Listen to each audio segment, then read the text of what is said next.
Welcome everyone. My name is Carl deConinck Smith. For those of you who don't know me, farm right here in the west central Saskatchewan area, just half an hour west of Rosetown. This is my presentation on spot spraying, farmer's perspective. His opinions stuff are my own. I'm not really here to sell anything.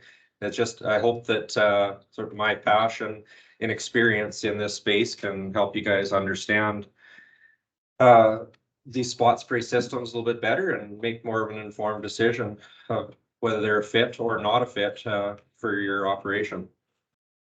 I've used the Weed It system, which is the name of the system that I use. Used it for 5 years. 3 years with their original, their first system, and 2 years with the new Weed It Quadro system.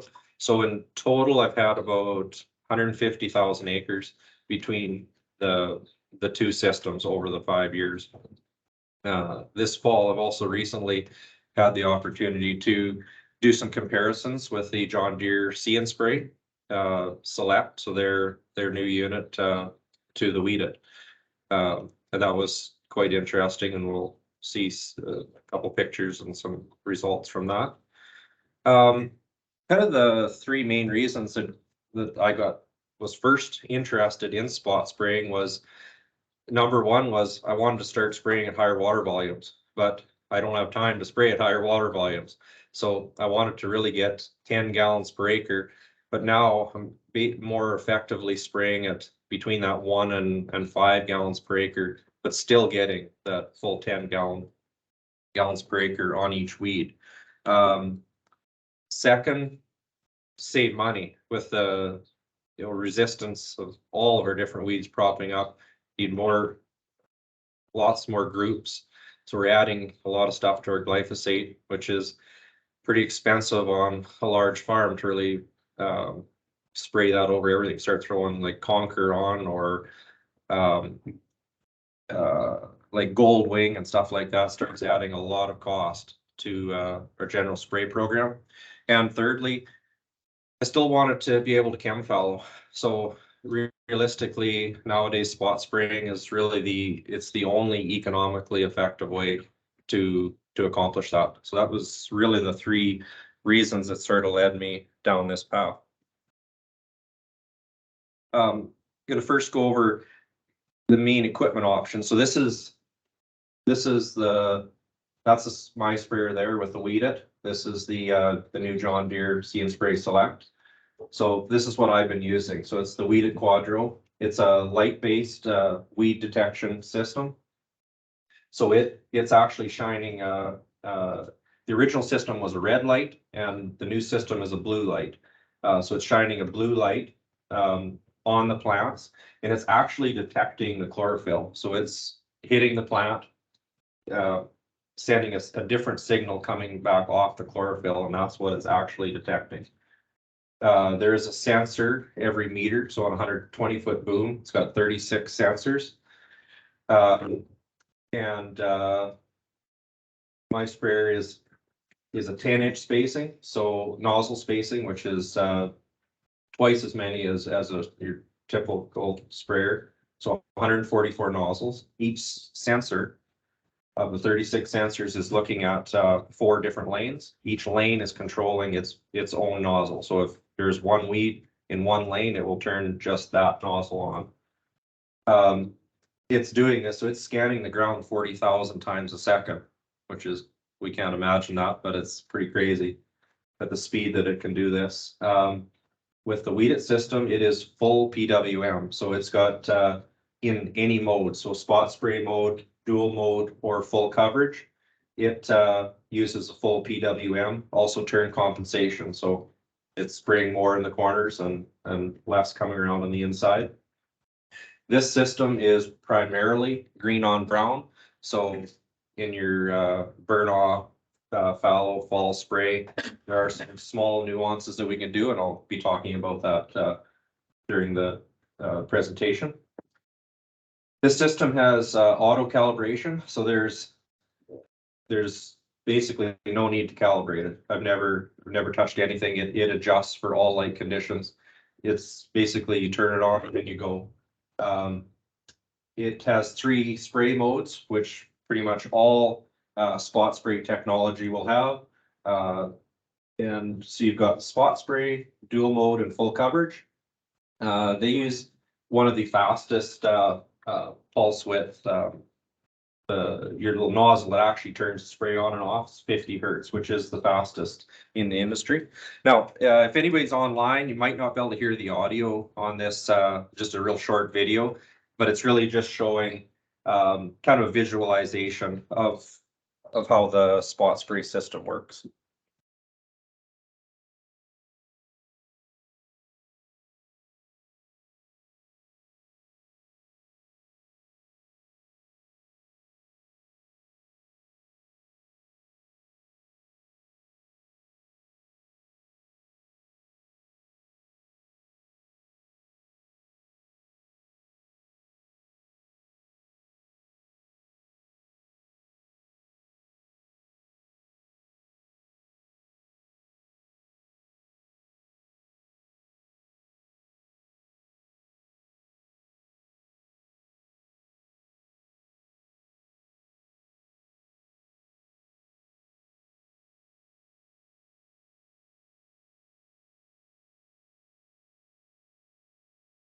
The second one that we were all interested in as well is the new John Deere See and Spray Select. So this is their first offering into this space. This is what's available in Canada right now. This is the unit that we got to use this fall. I think there are like 1 or 2, I think, around the area now that will be used for next year. Now, the difference with this is the camera based. So it is actually physically looking for shades of green. If you were to put a green piece of paper on the ground, it would actually detect that and spray that. Whereas the Weed It system wouldn't, because it's not have chlorophyll. Or even if you have a green pigment on a rock, it may actually spray that as well. It's literally just looking for all shades of green. Again, 3 modes available. This is the biggest difference here between the 2 systems is the 20-inch nozzle spacing versus my 10-inch spacing. The one difference that this has the ability to spray adjacent nozzles. I'll get into this a little bit later, but what that means is if there's one single weed, instead of only spraying one nozzle on it, it can actually spray the 2 around it. And we're going to get into the reason for that. And the reason for that is when you're spot spraying does not account for overlap. So what you set it for a single nozzle is what you're going to get on the weed. But if you put adjacent nozzles, it actually doubles that coverage.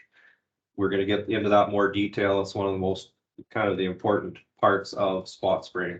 This again is green on brown technology. So not green on green, which we're going to talk about a little bit next. I'm just going to play this short video.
And just just a few other, there's a lot of companies in this space, to not list them all, but these are sort of ones I sort of picked out that are probably a little bit more available, closer to home.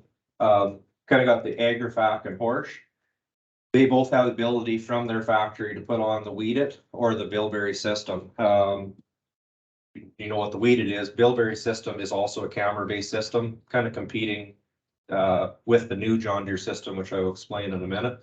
But it's a green on brown as well as green on green. They right now running in Manitoba. They've done some trials, I think, near Kindersley last fall as well. They've got 3 algorithms running right now. So in corn, they can take out broadleaves and cereals. In canola, they can take out grasses, and cereals, they can take out broadleaves. So that's their first 3 algorithms that they've came out with. Now the next system from John Deere that won't be available here, probably at least 2 years, probably till 2025. They've got it working in the States right now, is their green on green. Can also do green on brown as well. So it's a totally dual system using machine learning algorithms. The difference here is it's not only looking for color, it's also looking for shapes. Once we start looking for shapes, now we can differentiate one plant from another. So that's the change on the See and Spray Ultimate. Another big difference is these sprayers come with a dual tank option, meaning you can spray with the ExactApply. You've got 2 nozzles, so you could spray a different chemical as a background spray out of one nozzle, and a totally different chemistry out of your spot spray. So it just kind of opens up another realm of what we can do. And this technology would even be useful on what I'm doing with the Weed It, or even the See and Spray Select too. Just adds one more layer to things that we can do. One of the change, they've got a new carbon fiber boom set up. I think really just trying to get the consistency. So when they're working green on green cameras, they want as consistent boom as they possibly can. Another thing that of interest is the Swarm Farm. Is actually a company from Australia. Talked with these guys this summer. So they're building these. There's a lot of these in Australia now. So it's just, there's small, fully autonomous robots running the Weed It system. There's a couple of these supposedly coming in to the States here this winter. So hopefully we'll get a look at that. So that's kind of the next step, kind of what we're looking at.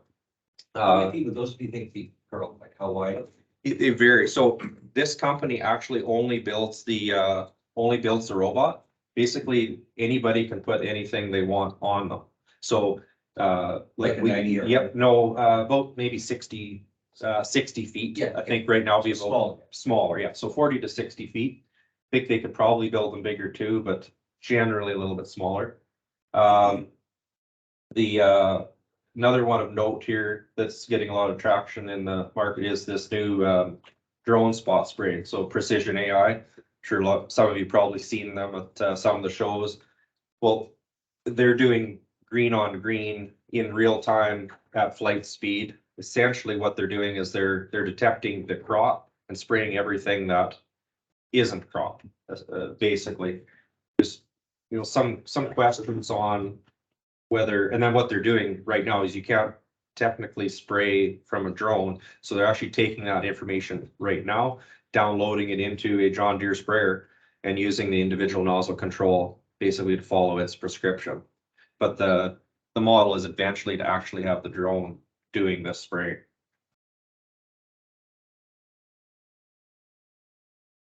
All right, green on brown. So how do they work? Like I said before, so we've got they all have 3 main modes. So your spot spray mode, dual mode, and a full coverage mode, which is just like we're all using now. You can hit a button and you can spray in crop or just do a full burn down like we do with all of our normal sprayers. Spot spray mode. So this is the mode that will only spray the visible weeds. So it detects a weed, it will only spray that. Typically there's about 5 sensitivity modes. Generally, you only use 3. There's the odd time that with the weed it, I'd use a 4 or a 5, and that's a low sensitivity. So that's if I'm just trying to cut something out, but I'm going to explain that a little bit further. You can also adjust the spray length. So that is the timing that it sprays before the weed and after the weed. Weed it can do its shortest of about 8 inches up to 12 inches. So I run typically the highest length used, so it's 6 inches before the weed and 6 inches after. That gives you a bit of a buffer for a little bit of wind drift one way or the other, or boom height being high or low. Now, these next 2 points here are probably the most important, and we'll kind of be touching on these a lot through the whole presentation. So in spot spray mode, the rate is not adjusted for overlap, meaning, let's use the weed it as an example. So if I set the weed it in spot spray mode to spray 10 gallons per acre on one single weed, what it will spray 10 gallons on that weed. It is not accounting for if there's a patch of weeds and a bank of nozzles come on and you get the overlap. So if I was using 100% overlap nozzles, a single weed would get 10 gallons per acre. But if I go over a patch of weeds and 3, 4, 5 nozzles come on within that patch, I'm actually going to get, I could get 15 to upwards of 20 gallons an acre. So that this is important when talk about why these systems work so well on resistance management, because we're actually able to even get a higher amount on those patches, hard to kill weeds that we really want to get that chemical on. So that's it's an important point to remember. This is also an important point, and this is, I'm going to explain the difference here. So watch your applied rate. So that's the rate that you're getting on the weed versus what we actually set in the cab. For example, the weeded, if you set it at 10 gallons per acre, that is what you're getting on the weed, because what they've done is in the background, they've already done that math. It's actually spraying 14 gallons per acre to achieve that 10. So it's taking that into account on the system. The John Deere See and Spray system, if you were to set, in order to achieve 10 gallons per acre on a single weed, you actually have to set it at, if you're on a full coverage nozzle, you'd have to set that double, actually at 20. So if you set it at 20 gallons per acre, when it sees one weed, that weed will actually get the full 10 gallons per acre. So it's half, and that's going to vary on the degree of your nozzle. So for example, a 40-degree nozzle, it's not going to take as much. You're focusing that chemical on that weed, as opposed to a 110-degree nozzle as a full overlap. So you're spreading that chemical over a lot larger area. Dual mode. This is gives you a background rate at a lesser amount, while also spraying the visible weeds with a full amount.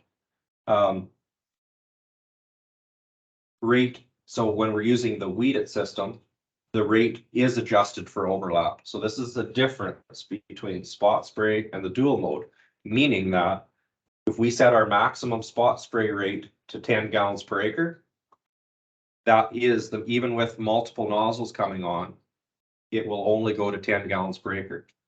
Now there's a difference with the John Deere system because they're using 2 different nozzles to achieve what the weed it system is doing with 1. So the John Deere system, their front nozzle on the exact apply is what they're using for the background rate. So you can set that totally independent of the spot spray. So you've actually got a little bit better control in the dual mode with the John Deere system, because you're running out of 2 different nozzles. And so the dual mode it's used when we have a lot of non-visible weeds or weeds that we know that it may not target. So some examples of this: emerging wild oat. You know what they look like coming out of the ground, just like a little pin sticking out.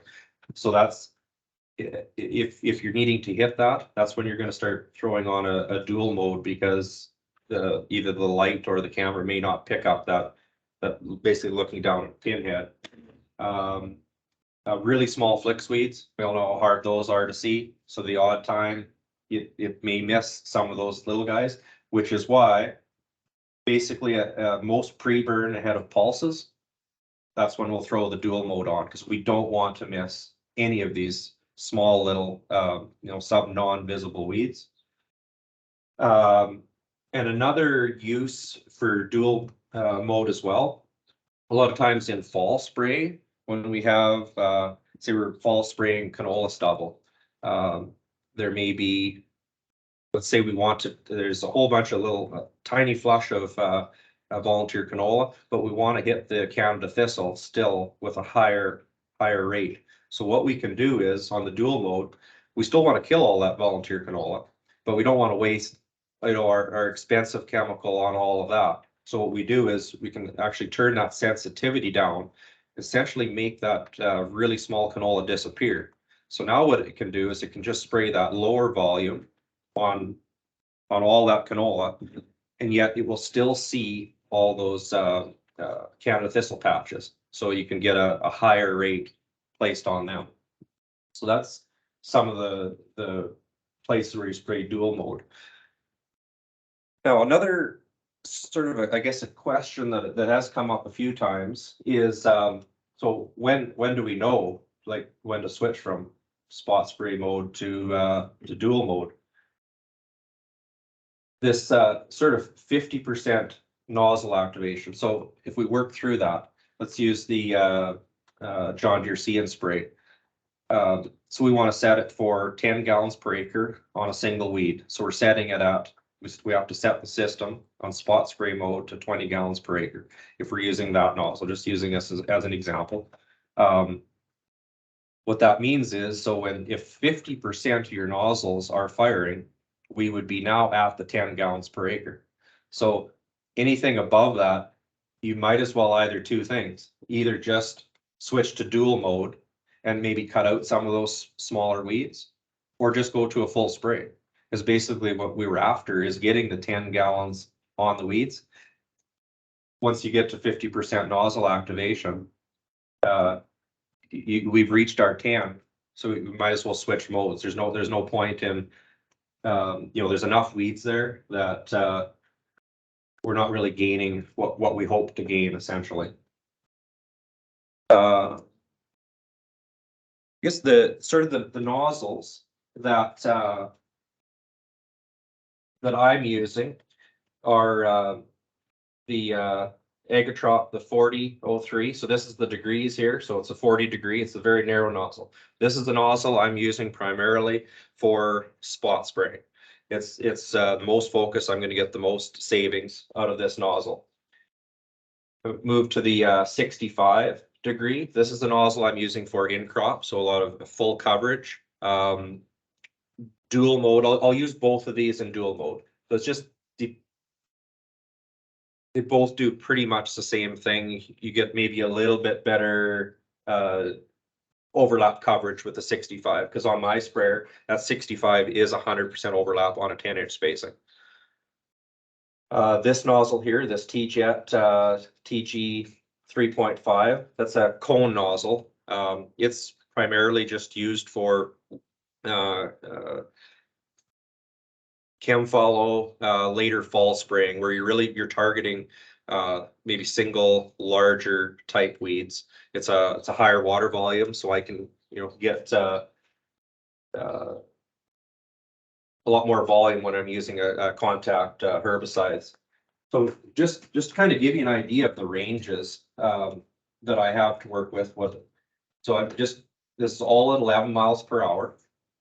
With 50 psi, just sort of keep everything kind of equal.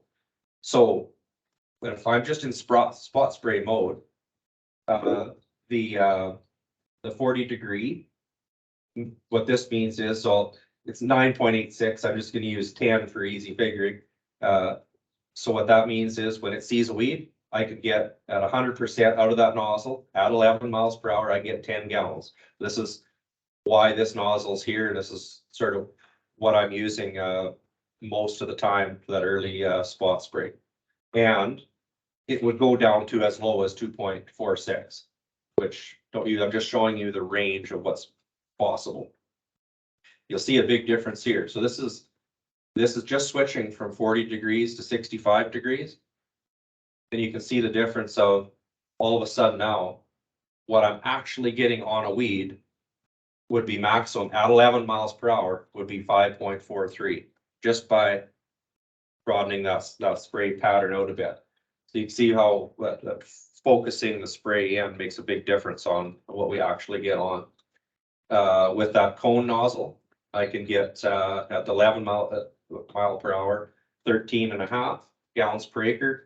And at 10 miles per hour, I can get it up to 15 on a single spot spray. Dual mode. So what this is the 100% is what you would get when it sees a weed. The bottom here is the minimum you could put on the background, meaning that so the whole field would minimum get 4.5 gallons per acre, and any weed that it sees could get up to 11.9. With the 6503, minimum would be 1.35 and maximum 5.43. And in the system, you can, as you adjust one up, the other one follows it. So there's a certain percentage that it has to work within, and that cone nozzle, 18 on the high side and 8 on the low side. And now just full coverage. So this is just in crop spraying, just like we all do. This 4003, I've got a range from 18 gallons per acre to a low of 4.5. And the 6503, I can go 17.5 to 4.5. And the cone nozzle 31.8 down to 8. It just gives you sort of an idea of the range of nozzles that we're working with. One question with the 10-inch spacing, what height are you spraying at roughly? Height altitude? Yeah, 24 to similar to very similar. Yeah, you can spray slightly lower, probably 6 inches on average, lower than a 20-inch nozzle machine to still get the same full coverage. I don't really worry. I don't get too crazy about that. I've really never found, I've had a poor result with the booms moving around that much. I've never really seen something to say, okay, yes, I have to be exactly at this. There's a pretty good range in there. Now I'm just going to kind of go over the two systems, just how it's physically operated. So this is the weed it monitor. Essentially, what this box does in your cab, it just turns your sprayer basically into a pump. So all the sprayer is just providing this box with pressure and flow. And then on the sprayer, you're essentially using your flow meter, kind of like a speedometer, just to gauge. And that's just so as there's more weeds, you'll see that gallons per acre come up, and as there are less weeds, comes down. Gives you a feedback of what the actual system is doing. And another important feature when we're using spot spray machines is that pretty much I think all new sprayers now mine's close to 8 years old now, have tank level gauges. So sometimes on really low flow, we'll start to get a little bit of discrepancy between what the flow meter thinks is actually coming out and what's in there. So every once in a while, we'll just go in, you just reset your tank. But it might say that you've got 200 gallons left, but in reality, you've got 250. And that's where those tank gauges are really handy, just to every once in a while reset it. And that's usually only the case when you start working in that half a gallon to a gallon an acre sort of thing. It's just a little bit too low kind of for the flow meters. So your main buttons, you've got a flush button. So essentially you hit that button and every nozzle will turn on. It's kind of handy for maybe you're spraying over top of something that you want to spray everything, or you want to just check nozzles. But with nozzles coming on, you don't have quite the same visual reference of whether you have a nozzle plug. So it's just handy. You just hit that button, have a quick visual reference of whether all your nozzles are working. This is a sensitivity preset. So 90% of the time I'm running 1 to 3. 1 is the most sensitive, and 3 would be in the middle. 5 on the weed is the least sensitive. And your spray length, it doesn't show this button here, but it would pop up right there, and that just changes that length, that margin. So 8 to 12 inches. I've always just run it at 12 inches. That's right or wrong. That's just what I've done. You've got a hold button, so this will just pause the system. So if you're running just spot spray, sometimes because you're saving so much chemical, sometimes you'll leave it on. You know, sometimes when you're turning at the corner or headland or whatever, if you don't want it to run, you can just hit that hold button and it'll just pause the system until you come around. The sensor graph, so right here, you've got 36 letters. Each one of those letters is representing a sensor. So as you're driving down the field, you'll see these graphs pop up. So let's say there's weeds in 2 wheel tracks. You'll see two little graphs about exactly which sensors are picking up. You'll see a patch of Canada thistle out the one side, and then you'll see that it bubble up. It's just a representation of exactly what's there. There's another mode on here that also shows, so if the sensor's not working, it'll just give you a little exclamation mark right there and tells you to look at what's going on. Just wanted to touch on the 3 modes. So 1 is most sensitive.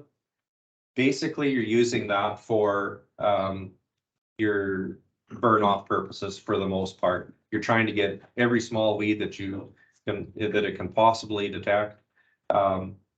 You don't care if there's a little bit of overspray. So at 1, it's going to pick up a lot more false activations. So at that time, you don't mind that. 2, don't really use it. It's either usually 1 or 3. You kind of skip 2. So 3 is going to be used a lot more in the dual mode because you're hitting the whole field anyways. You've got a background, so you don't really need or want a lot of those false skips. That's where you're going to use the number 3. And also using 3 a lot on chem fallow. So high value, chemical in the tank. I don't want any, the weeds are a little bit larger. I don't want any false hits. I just want to spray what's actually there. And then 4 and 5, what I've mentioned before, so there's really only about 2 times that I've ever used 4 or 5, and that is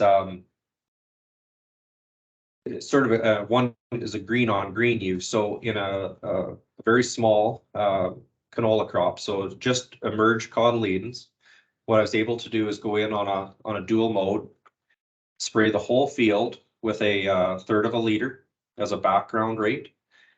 And it would pick up on that particular field. We had some dandelions. So on 4, it made the canola crop disappear. So the whole field still got that third or half a liter of Roundup.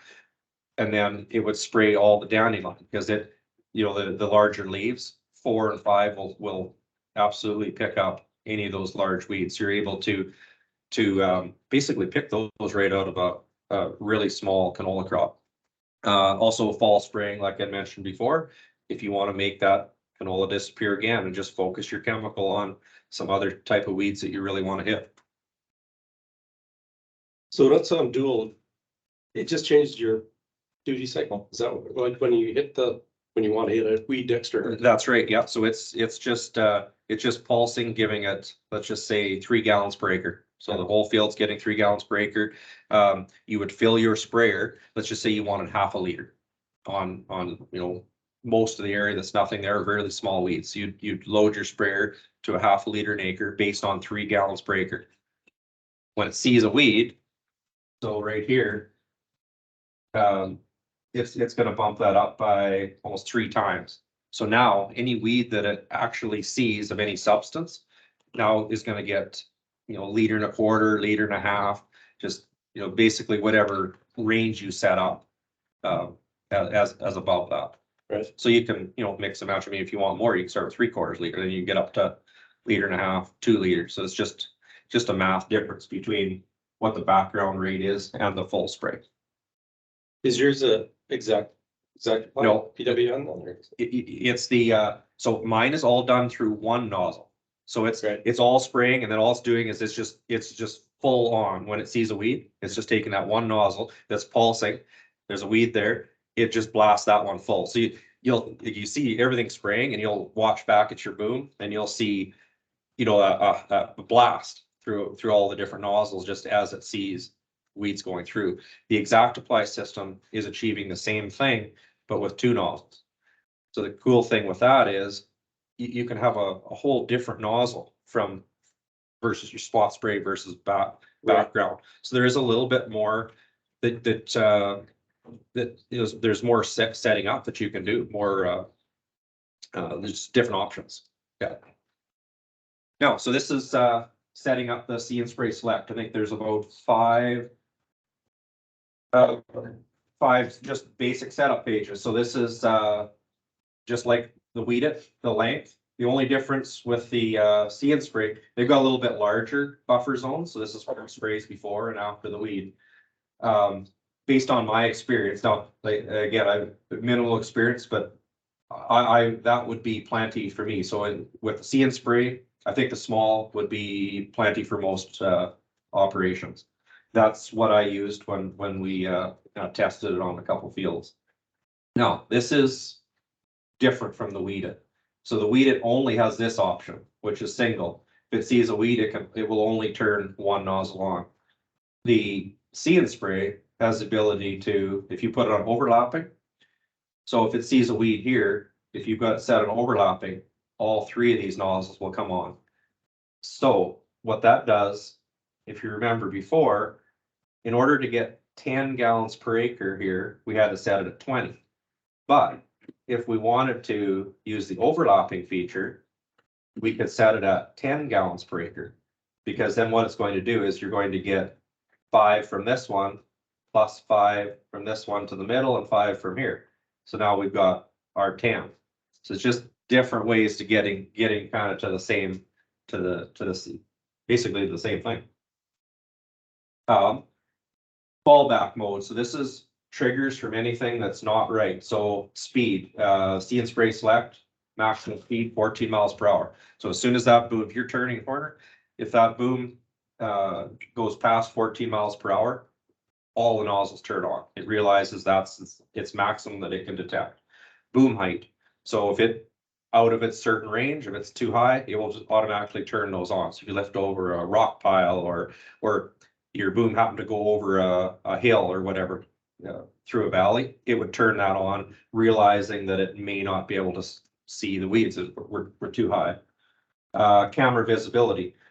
This is triggered light conditions. So when I used it the one day into sundown, when the sun was about half an hour to 3/4 an hour before setting, what it did is it turned all the nozzles behind the machine on first. Realized there was starting to get too much of a shadow there.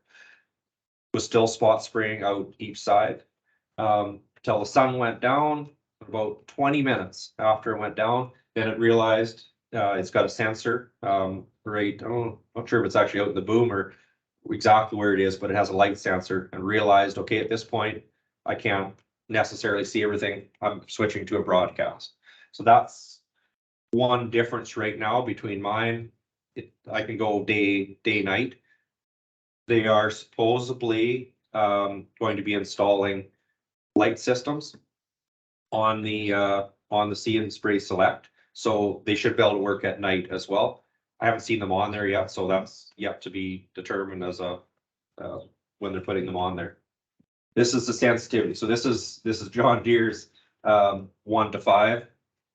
And just to make things fun, they did it opposite. So my number one is the most sensitive. John Deere's number one is the least sensitive, just to make things confusing. So yeah, if you're wanting to see, so again, early burn off, you want to see everything, you're going to use 5 on John Deere. And sort of the small testing that I did, realistically, 3 to 5 is like my 1 to 3.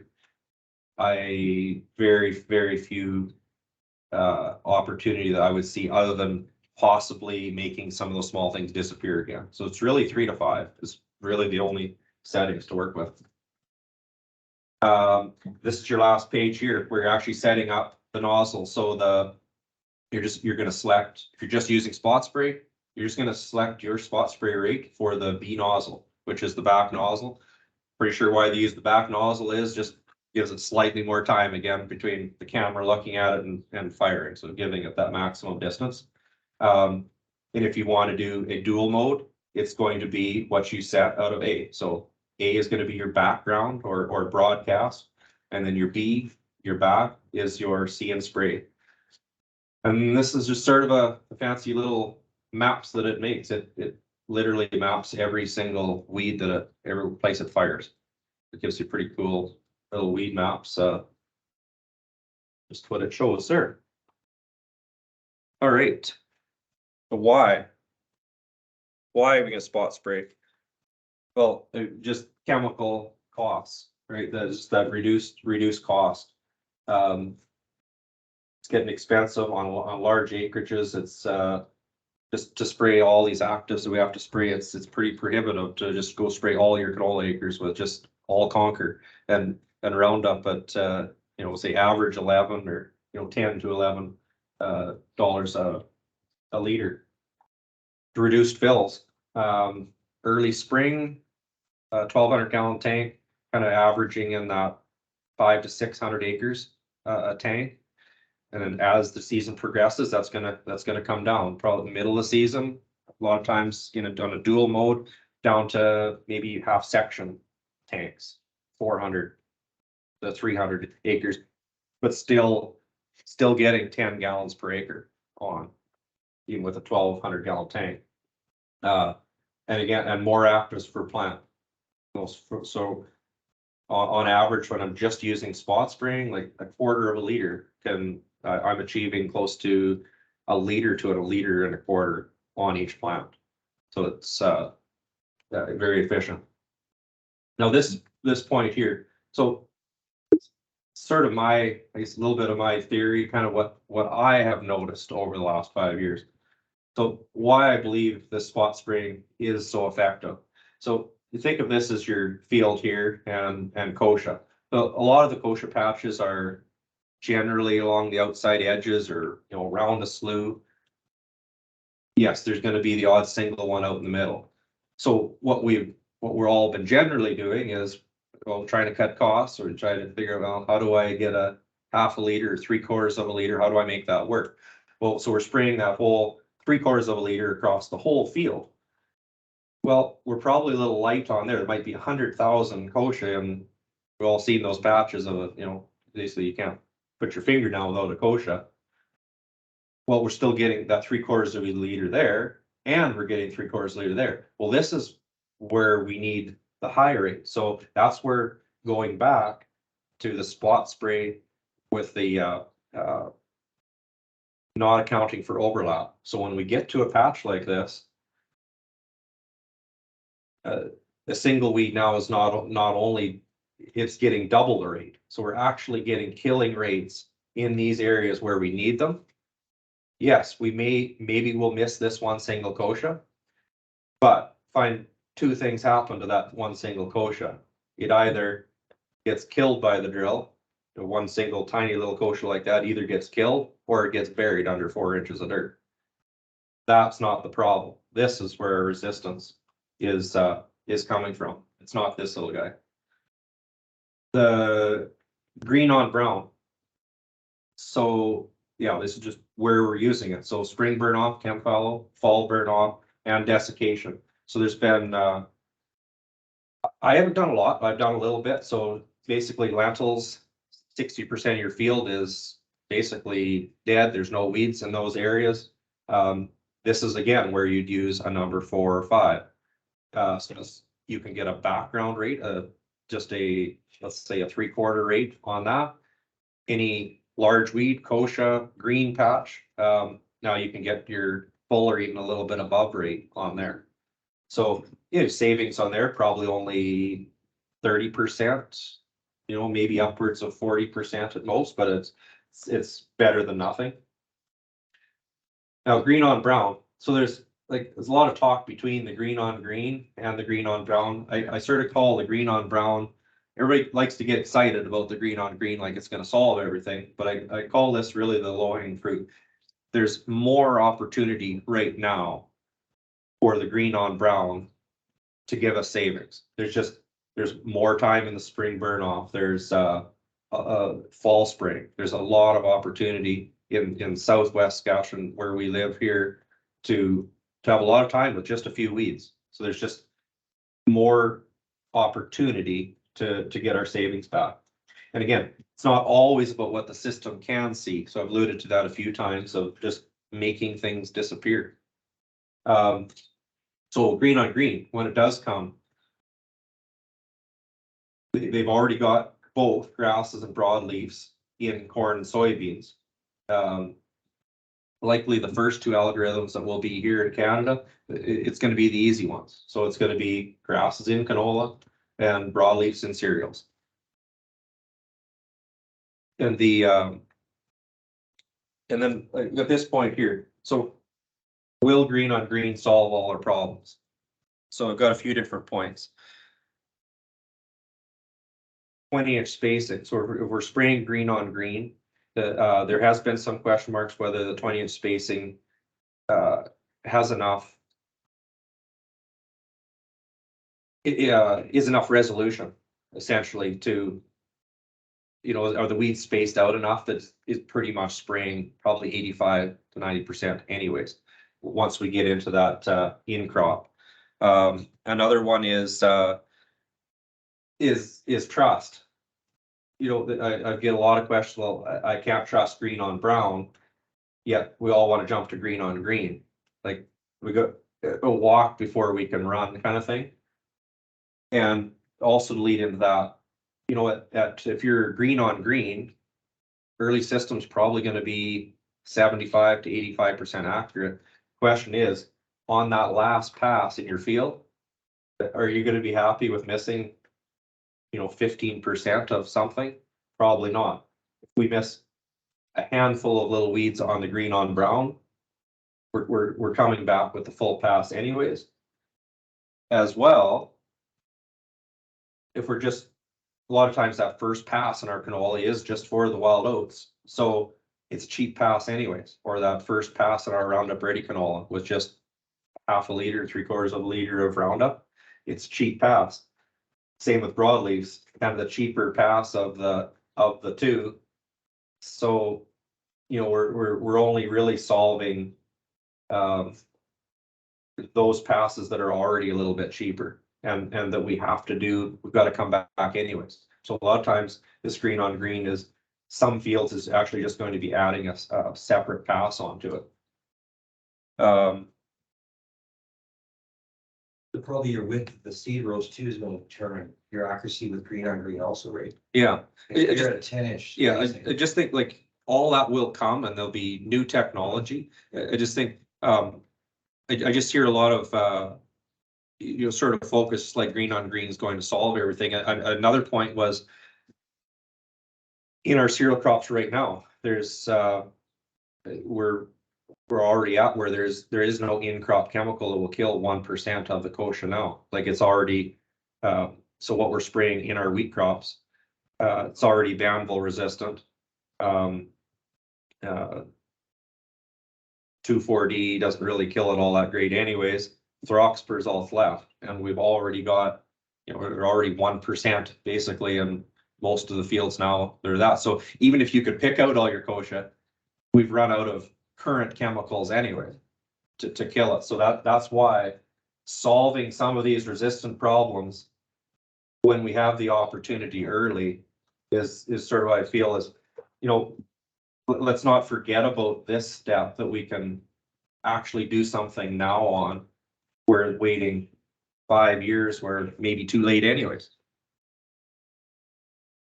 Pros and cons. So just a comparison. So sort of the pros of the weed it. So with 10-inch spacing is definite advantage when we're talking spot spraying. You can focus, half the chemical essentially. Equally effective day and night. It runs PWM in the spot spray. Whereas the See and Spray Select is just normal. So on the spot spray side of See and Spray Select, it's normal. And the reason that I asked them about this, and the reason they did that is they felt that with the pulsing that there may be some misses there with their system, so they went with just an ordinary nozzle. It can be installed on many manufacturers.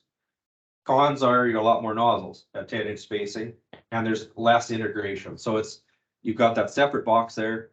It's just when you go into the full spray, it's just not as handy and not as many options as you'd have with the John Deere. So the pros with the John Deere See and Spray Select, machine integration. Everything it's handy. It's easy to switch back and forth.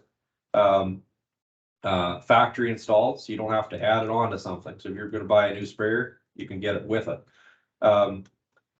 This I've alluded to before. So the dual nozzle for the dual mode, so you get that true overlap. So having a separate nozzle for your background, I think with that See and Spray Select just gives you a lot better options for your background versus your spot spray.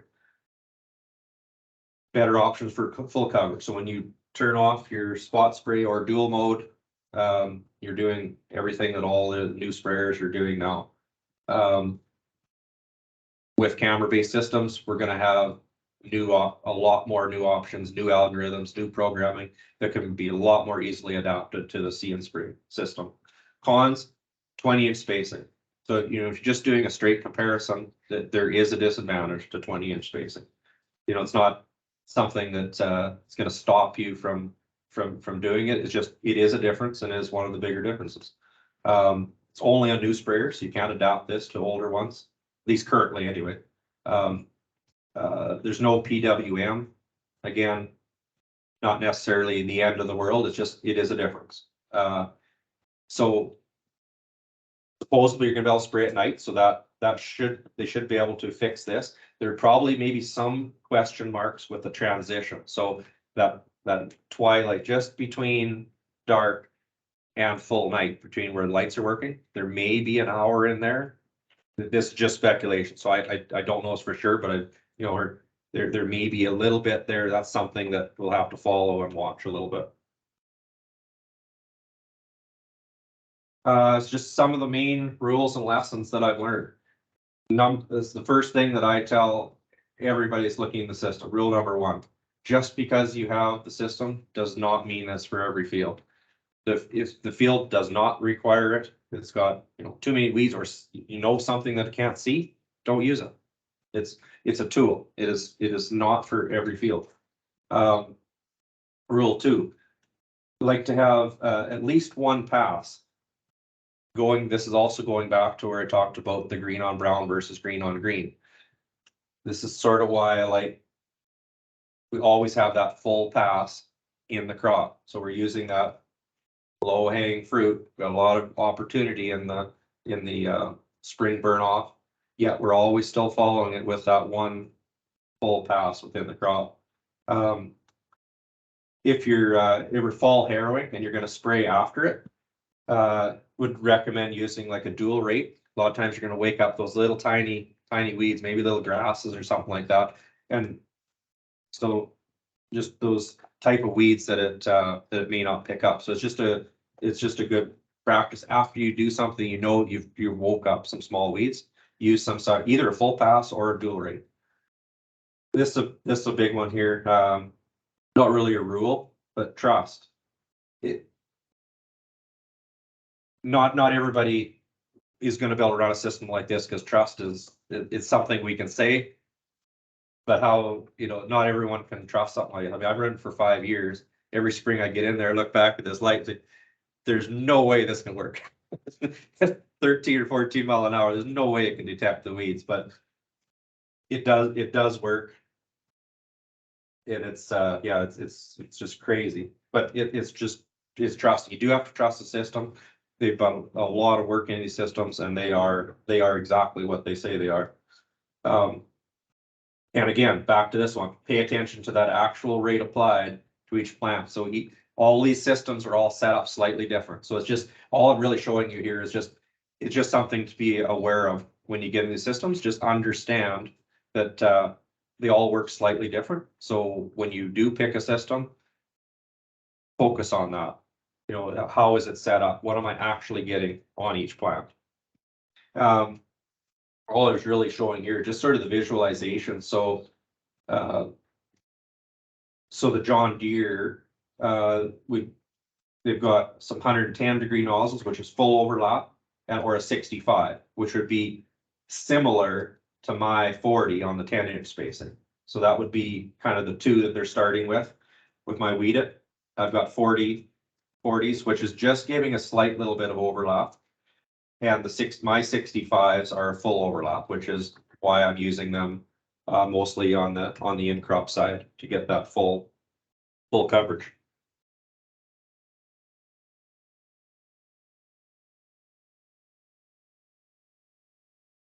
Yeah, I just made a list here. So that what I wanted to go through is what are the most questions that I get asked. So how do I know how much chemical? That's usually the first question. How do I know how much chemical to put in my tank?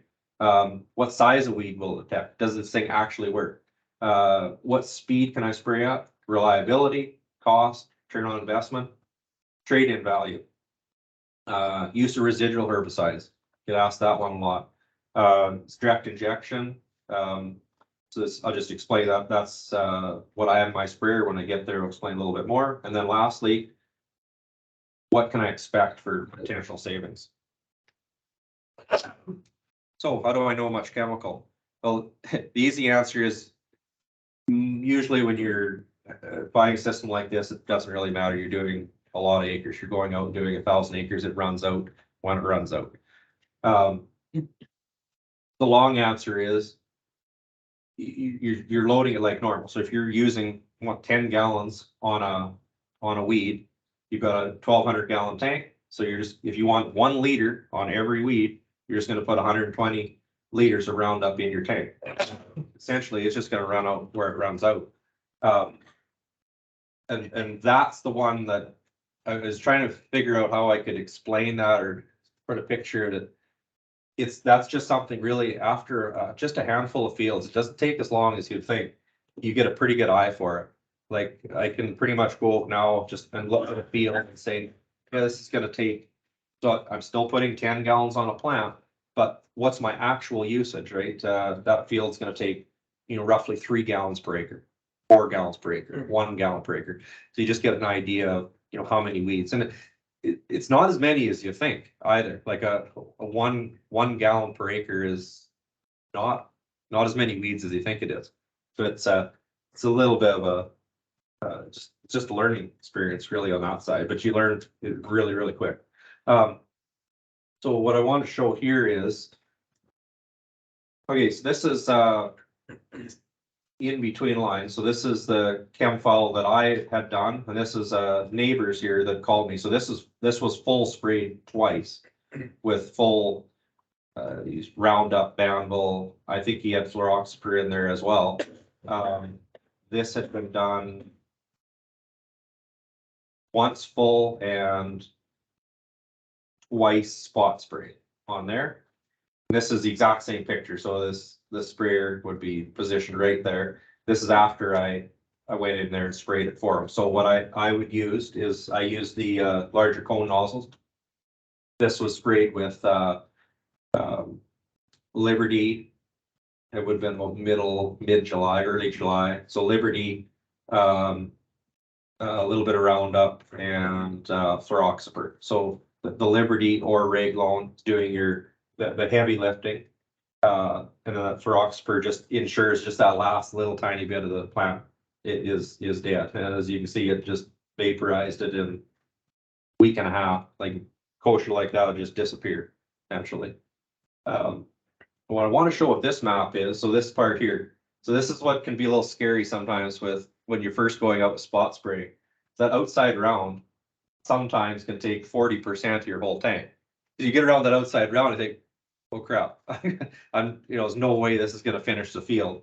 So if you look here, so that all this green, see this higher green, so it's showing 10, but a lot of this will be upwards of using spot spray with the doubling up. A lot of that's gonna be 22 gallons per acre coming out of there. And you can see where the kochia is and are all around that outside.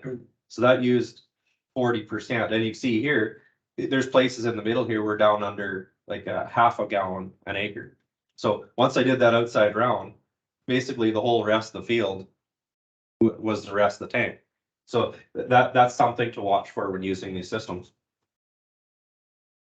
You're using Liberty on Chem Follow, was that this registered for or not a problem at all? Still, well, we show this picture here. I mean, there's only two chemicals left right now that will kill every kochia in everybody's field in this room, and that's Liberty and Reglon. There's those weeds right there. So what I put this picture up for is, so I wanted just to show, so does it actually work? So this is, you can see here where I made this outside round. I wanted to leave that so I came, you see actual difference. So this is what this would look like. Like there was the outside round. So you can see, does it actually work? Yeah, killed 99.5% kill rate. So this is sort of leads back to a lot of the points is when we're worried about missing that one single kochia, well, after you guys are all done doing your burn off ahead of your wheat, if you didn't seed the field, that's what every one of your fields would look like, because those are Roundup resistant and Carnival resistant. So the only thing that's going to kill 99% of the rest of this is two things, or three things, sorry: Liberty, Reglone, Fluroxapyr. And we're just on the verge of, we're going to lose Fluroxapyr within probably another 5-6 years. So there's two chemicals left that's actually going to kill everything in there. So that's sort of my strat with ChemFall. So we're in a bit of a closed loop. I mean, kochia control is good as your neighbors, right? We're in a bit of a spot where I'm basically eliminating kochia. I mean, kochia after 3 years, if you can keep all of them out, they're basically gone, other than a few here or there. So that's my strategy with weed. Like I'm tenacious and I don't let any of them go. They die. I put a lot of effort into it. That's just what I've set out to do. That's just my strategy, right or wrong. That's what I'm doing. So what size of weed will it detect? Guaranteed, anything dime size bigger is going to see. We'll see smaller weeds, absolutely it will. Will it miss some of those small weeds like small flicks weed, a single kochia, a really small wild oat? Yes. So if you need to hit those, that's when your background rate comes in. That's why so weed, the physiology matters. Really good at anything grows in patches, right? Kochia in patches just annihilates them. Any grass like a larger foxtail, really good at that. Canada thistle, extremely good at that. So anything that grows in a patch or any broadleaf type plants. So your narrowleaf hawksbeard, lamb's quarters, volunteer canola, it sees all of that very, very well. Again, I've alluded to this a few times, so it's not always about what it can see. You can make things disappear, get those in a smaller amount, get what you want with a larger amount. And yeah, ChemFall doesn't lie. If it didn't work in ChemFall, I wouldn't be using it, put it that way. I would know it and my neighbors would know it. Here's just a video of it working. So this is the cone nozzles. So this would be on a single plant if just one nozzle fires, 15 gallons per acre. I'll play it a couple times. It's just a real short one. No weeds, so there's nothing. You see nothing coming on. Let's play it again.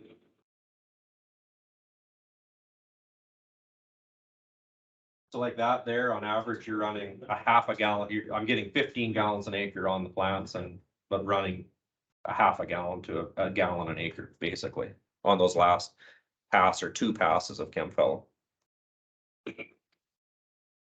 Here's a sort of an outside round here. Shows you a little more, so it goes fast, full speed, and then goes slow. A little bit better visualization. So you can kind of see here when there's a patch, that's why they get annihilated. So if one nozzle is coming on, I'm probably putting on about 1.6 liters of Liberty. Well, in that patch could be up to 2, of getting like 1.5 to 1 3/4 rate Liberty Reglo. That's just basically annihilates a large kochia or a patch of kochia. And it kills them better. So the bigger the kochia is, and actually the more you have in a patch, the easier it is to kill. That one single kochia, it's maybe only this high, where you get the one nozzle. They're more difficult to kill than the larger ones. That's about 12 miles per hour. That would be 11. I'm gonna say that's 11, 10 or 11, yeah. Usually, I'm just spot spraying, bottom Chemfellow, usually that 10 miles per hour, looks like 100 miles per hour there in the video, but yeah, 10 if I'm really trying to do the best job. So I'm just trying to get that boom, nice level, do as good a job. I mean, you're sitting and you can do, 400 or 500 acres, so no panic, you're not trying to run around and fill up all the time, right? So you can relax a little bit more. This is just this is example here. This is 2 passes of spot spray. So just show you that does it see it. So this is just a Chemfellow field. That's just 2 passes with just spot spray. Another little thing that I found that's working really well. So sort of edges. So what I'll do on those, normally Chemfellow, I'll spray 2 passes, 1 to 2 of full coverage. So it basically sets the field, everything gets killed other than the few resistant ones.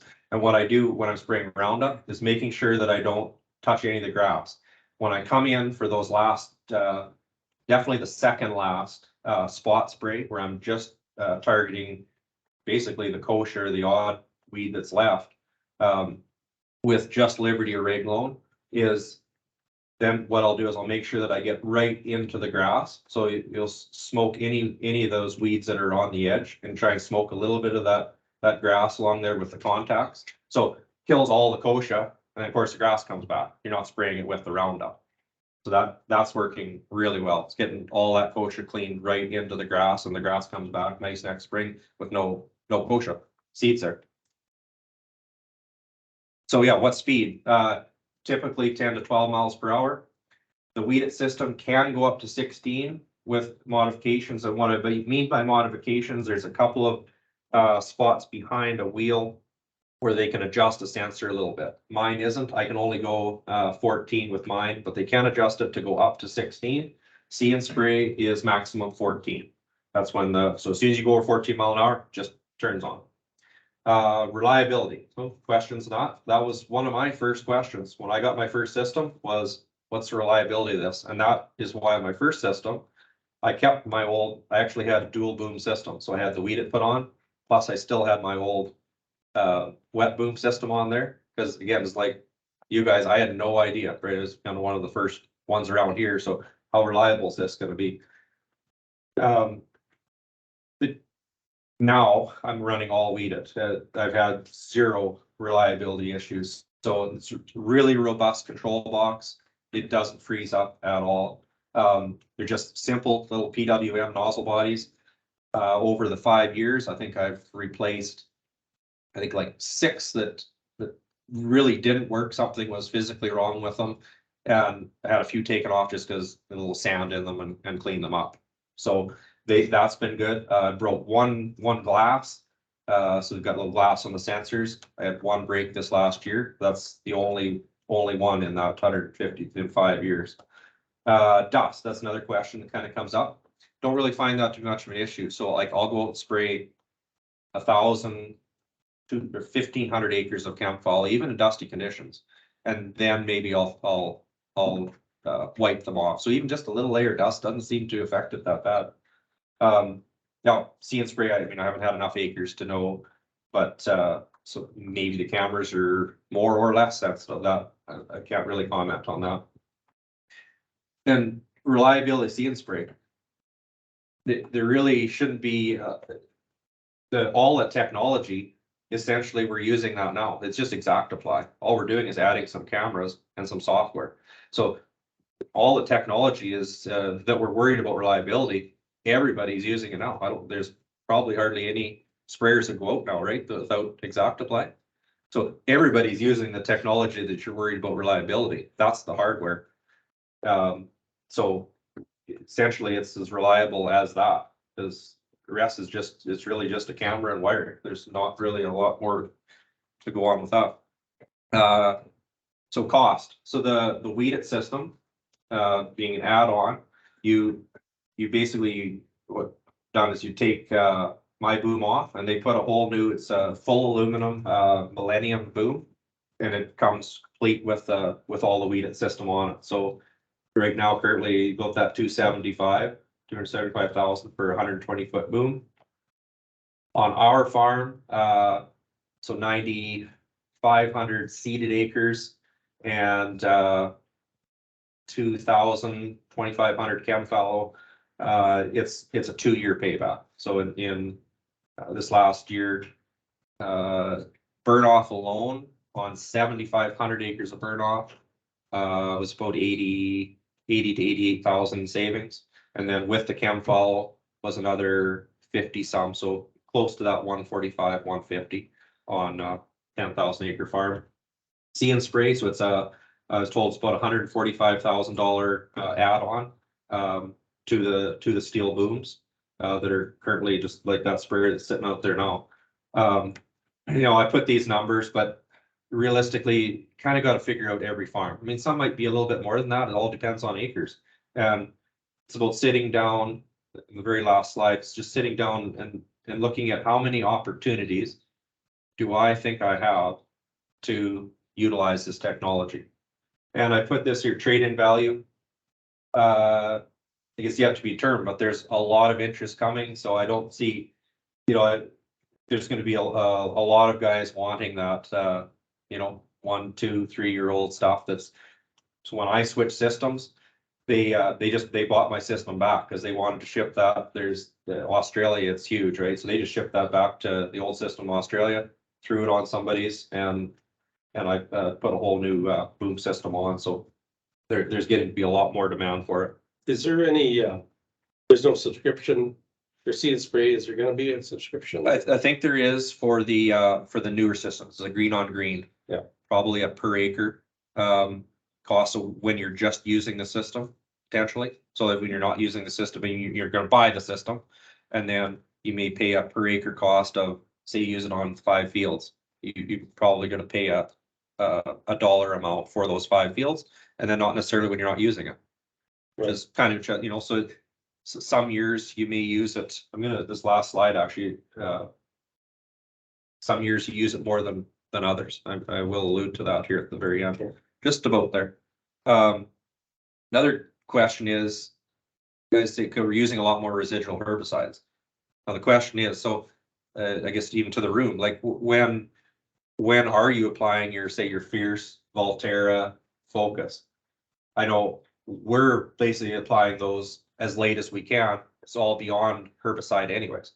Most our fall spraying's all done before we're applying those. So I'm not sure, so that's something that you have to look at as your own farm and see when you're applying those. Does this apply to me or not? Authority is another one. Sometimes do it in the fall, sometimes you'll do it after seeding, sometimes people do it with the burn off. So that's where the dual tank technology comes in. Now you can, if you want to do residuals, you can still put your residual on your background and you can still spot spray. So that does give you that option. I don't find it being a big deal. Again, the top 3, those are all put on late. So that's not an issue. And our authority mainly is it's either going to be super early spring, right after melt before weeds are even there, or we usually do it right after seeding, so you get that layer. So it's a separate operation anyways. Direct injection. So this is my sprayer here. It's the only sprayer in the world currently running direct injection with spot spray. So you wonder, like, how does that work? But really, it's a matter of boom concentration. So to give you an example, if I have my nozzles again set for 10 gallons per acre, any weed that it sees, I'm injecting, let's say, 1/4 of a liter into my boom consistently. And let's say it's a field where there's not many weeds, so I'm only running 1 gallon per acre. So that's a 10 times, right? One to 10, so 10 times. So 10 times my 1/4 of a liter gives me 2.5 liters. So if I'm consistently running through the field at 1 gallon an acre, but each weed's getting 10 gallons per acre, at 1/4 of a liter on average on the whole field, I'm actually applying 2.5 liters on every plant. So that you can see where the savings. Now let's go to another side of the field. Let's all of a sudden now there's more weeds. Now I'm running at 5 gallons per acre. So now it's just a 2 times. So if I just kept injecting at 1/4 of a liter, now I'd only be getting 1/2 liter. So on that side of the field, I would just hit a button, bump my direct injection up. Say I want a liter, now I just bump it up to 1/2 liter. If I want 2 liters, I bump it up to a liter. So it's just a little bit of just slight little math watching it go through the field. So and you get, like, you go through a slough. So you'll be going along at 1 gallon per acre, you go over a slough. And it's kind of neat with spot spraying. It's one that you'll never hear in any other sprayer. Is it sounds like a turbo spools up. It's just your pump. So you're going along at 1 gallon an acre. All of a sudden you go over a slough, and all the nozzles goes from 5 nozzles turning on to 144 at 15 gallons an acre. It just obliterates the slough, and you can hear that pump just spool up. It's kind of a neat, kind of wonder what's that sound going on. Yeah, so the pros to this, and do you need direct injection? No, it is kind of getting phased out there.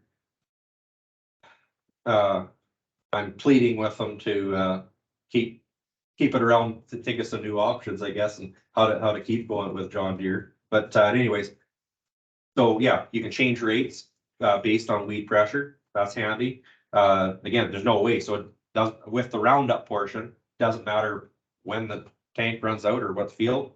Don't have any waste at the end. Fewer hard tank cleanouts with direct injection. So example, like I could be spraying Roundup Ready canola, direct injection. Yeah, I can go basically just spray out the boom. I can go right in spraying lentils or Liberty canola and no tank cleanout. And all chemical on board. So I don't have a tender trailer. Essentially, I just have water tanks spread around. The best that I've ever done is I had 3 bags of that DB878. So I think they were a quarter section each. So 480 acres of that. I could hold 800 liters of Roundup on board. So I left the yard with 3 bags of DB878 plus the Roundup full, sprayed 1,800 acres with everything I had on the sprayer with 3 tanks of water. But fairly efficient. The biggest con of the whole system is the pumps are accurate. When they're working, they're fantastic. They're expensive, and now they're even hard to get. Like I said, they're kind of phasing it out. They need a more affordable solution on the pump side. That is the big negative with it. Last slide. What can I expect for potential savings? So there's a lot of technology out there. So you just need to sit down on your own farm and start thinking about where's your biggest cost savings going to be? Is our burn off, with all these added groups, is that starting to get too costly? Have we got different weeds that we're trying to hit more? Not like Canada thistle's example. If it's just Canada thistle in the fields, most people aren't even going out and spraying anymore. It's too expensive. If you're trying to get 2.5 liters on your Canada thistle in the fall, most sprayers are sitting in yards now because they haven't got this technology to go out and do it economically. So right after the, after the combine, after you let it regrow a little bit, a couple of weeks, that's all there is Canada thistle. Well, I can go out there for a quarter of a liter now and get 2 to 3 liters on all the Canada thistle. So it starts to allow you to do things that we aren't able to do anymore with the high cost. And this one here too. Meaning, so each year is different. So example, 2 falls ago, we had 2 inches of rain. You guys probably remember that everything was green. A couple falls ago, that late rain. I didn't use spot spray at all that fall. So back to that rule number 1, do the right thing. So I turned the spot spray off. We just sprayed everything. Roundup was cheap that fall, so we sprayed everything, set everything for spring. Well, guess what? The next spring, it was a little on drier side. We did the right thing and killed everything in the fall. We got all of those, and the Roundup went up that winter. Now, because we have the technology, the next spring, we got all of that savings back by just having that ability. This fall, it was so dry, a lot of fields we didn't have to spray, or any ones that we did, it was all spot spray. So this spring, you have to be determined. It might be a higher or lower percentage, but it's just interesting how it sort of shifts from season to season, and don't feel like you're forced to use a system just because you have it. And then another one that's kind of coming along is how much longer. We don't spray any glyphosate really on our cereals. We all, like I do, fall spraying after, but these systems, you can go in. I think they did some work this fall actually on with that See and Spray Select. Just like you can make the wheat disappear because it's mostly dead, should be dead anyways. So you can pick out those green patches. So that might carry on that ability a little bit longer. And this one here I added on. So this is one I've been thinking about here lately. So the SCU, that's the seed control units. That's those Redicop or the seed terminator. Or I think there's other company, maybe Redicop does that too. Drop chaff in lines your wheels. Well, systems like this, if you have spot spraying, now you can really get the value. So what I've heard is some people have taken those systems off because they say, well, I don't have a spot spray machine. I've got to spray my whole field anyway. So who cares whether there's, a few wheat or barley or, out the back. But if you can control those or put them in a small line, now with a spot spray system, you can realize that value. So now my fall spray might be cut in half because I have that technology. And so this is the last point here. So usually how I explain to most people how to think about your farm when you're estimating your savings, just break your seeded acres into thirds. So say you seed 9,000 acres. So 3,000, your first 3,000 are going to be your highest savings because that's just those winter annuals, a few of those little patches, the kochia, the early germinating stuff. That's before the wild oats start to pop through, or you get the first little annuals come. So once you've done that first third, now your middle third, you start to lose a little bit because now you're starting to throw in the dual rate. So you're starting to use a little bit more product again. And then your last third, it could be anywhere from, a lot of times you've probably had a rain or two, you got a full flush, you're just full spraying, or at best you're doing some dual rate stuff. So just as a general overall, that like a 40 to 60% on average. And these systems, I think, lead themselves definitely more to the drier areas of the province. Like if I was north of Highway 16 or eastern side of the province where my seasons are compressed, higher rainfall, more weed growth, there's just less opportunity. There is still opportunity. It's just they don't have the amount of opportunity that we do down here. We have sometimes a long time where there's just a handful of weeds. We can realize a lot of these savings.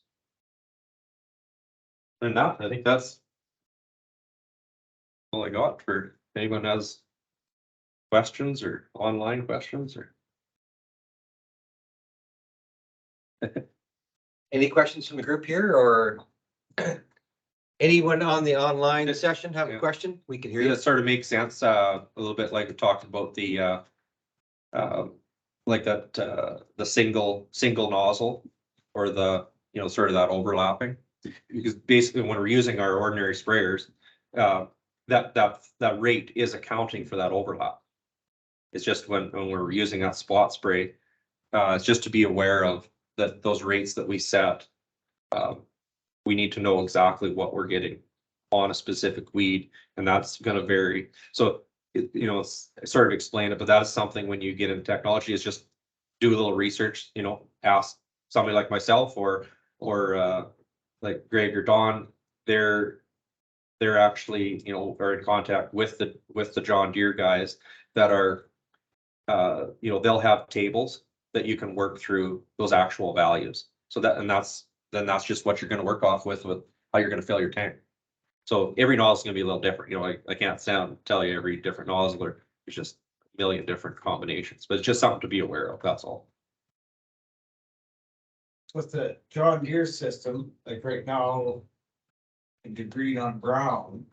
Hmm. So let just be software upgrades to do. It's a different camera system, so it's their See and Spray Select that was their original camera system. I think they brought out Blue River Technologies, and that is the camera system that they're using on the See and Spray Ultimate that can do both. So when it's doing its green on green, it's gonna lean more on the shape side of it, right? Determine one or the other.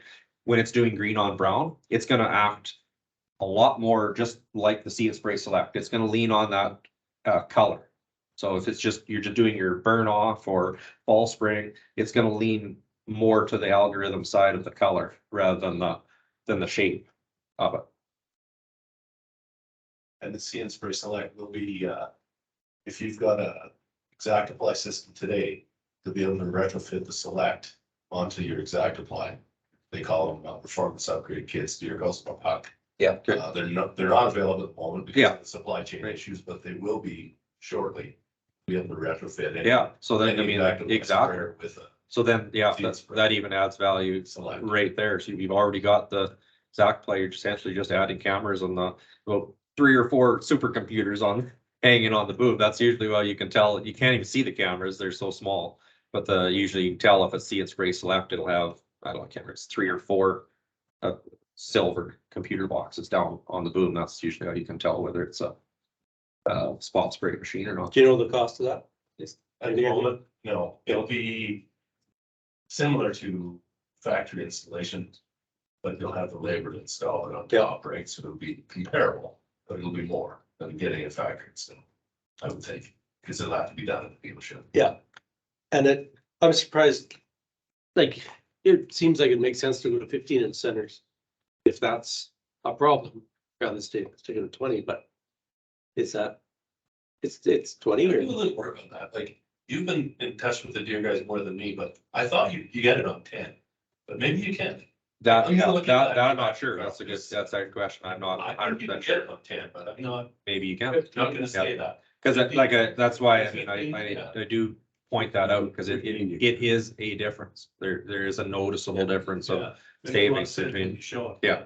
I mean, it's double. I mean, it's just plain math. It just takes double the chemical to get the exact same amount on 20 versus 10. But that's kind of why they went with the 10. Also Porsche, they're also on 10. That's why it also, their original technology kind of leads itself to that as well. They're already on 10-inch spacing. So that's a good question. Do that, you know. Yeah. Yeah, like, I mean, I've been running, I see the benefits. I mean, I can't imagine buying a new sprayer now without that technology on there. Cause like, just that extra 145 pays for the rest of the sprayer. So you could pretty much buy a new sprayer for the cost of $145,000 boom. And that's different ways of looking at it, but, and there's just things you can't do now without it. Like, it's just too expensive to go and spray 2-3 liters on Canada thistle. That's all you got. So the weed, it gets you the full boom, you unbolt your factory. That's right. Yeah, bolt it. They bolt on the full aluminum boom with everything right on it. Yeah. And it doesn't adapt to any other, like, I mean, Yeah, any other sprayer, they've got them on case sprayers, rogators. they don't have a retrofit to continue using your Oh, like, PWM nozzles that you have on, like, you have to buy the whole. yes, unit, yes, yeah, yeah. Their original system really didn't work well in full spray. That's what was nice about the new upgrade and their new system, is it can do everything. Just Yeah. all through the one wet line. Right, you just touch of a button, and you go from spot spray to dual to full coverage. So Carl, you said that there's aerial applications in drones. Is this technology applicable to aerial applications with tractor units, sky tractor units or helicopters or anything like that? Like if you were to put a boom on something like that, could you put a weeded system on it and get the benefits of weeded in an aerial application format? Actually, yeah, you probably could do anything you want to do. But you said But- boom height. So they are, Support. yeah, well, yeah, so I mean, right now, the precision AI is about the only one that I know of that's really doing a lot at, like, green on green at full flight speed. But brown Basically, rock everybody else is doing, price. and they're doing brown, they're doing brown. Suppose, like, I put my $100 down at one of the shows, and they're gonna come out and do some demos, and I want them to do a couple demos if they can on a chem foul. So it That'd can be be, with drones. that's with the drone, yeah. Now, I don't know, the problem is, see, so another disadvantage of, I guess, with my sprayer versus the See and Spray is, so you've got full nozzle control from programs on a John Deere system.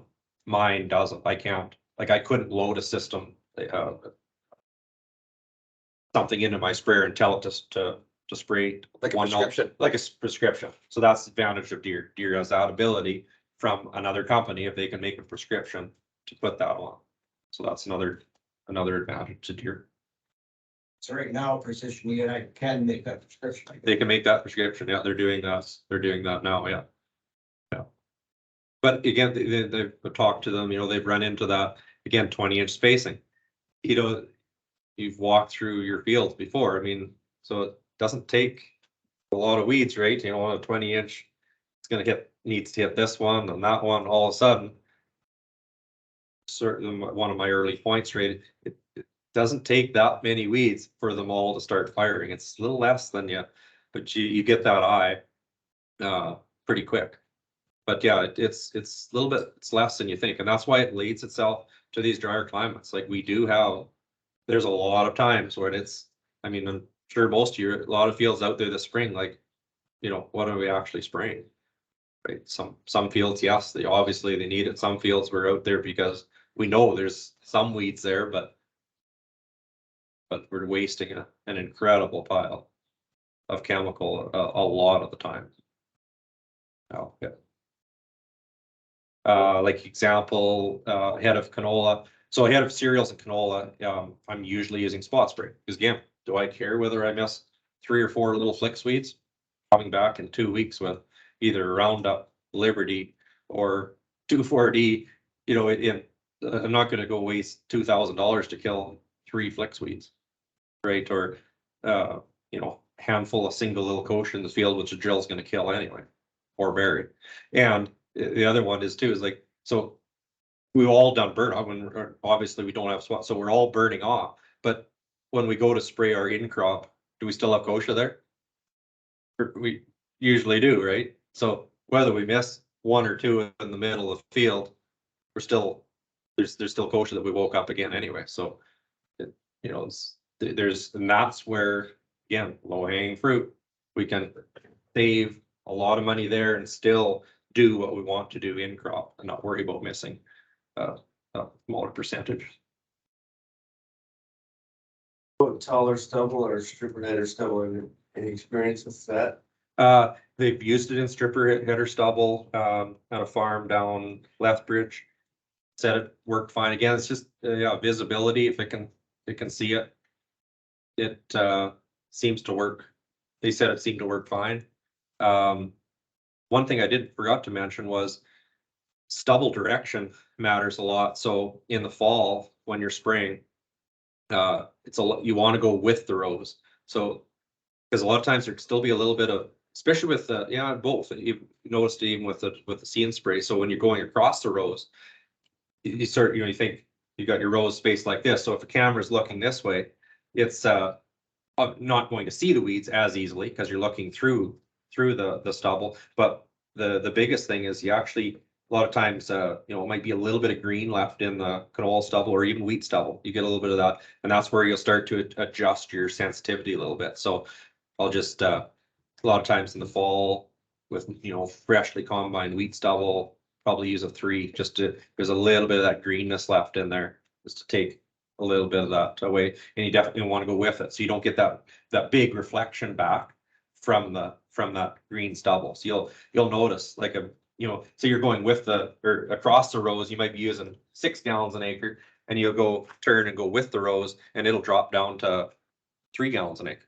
Like it'd be that much. So it's, yeah, fall spraying is important to kind of go with the rows just to take a little bit of that false reading out of it. So stubble direction does matter.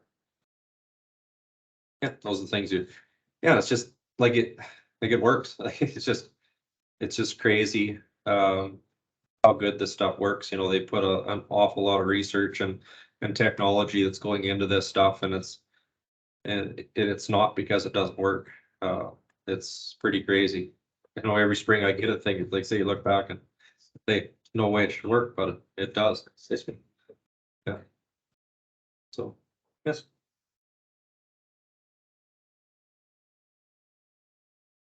Can't think of too much Okay. else that Anything else that anybody has for questions or comments? For Carl? Well, I want to thank Carl for coming out today and the audience for listening. So this is all going to be recorded on this recorded right now, and we can get you a copy if you'd like of the presentation too. So. Okay. All right. Thanks again, Carl. Yep. Great.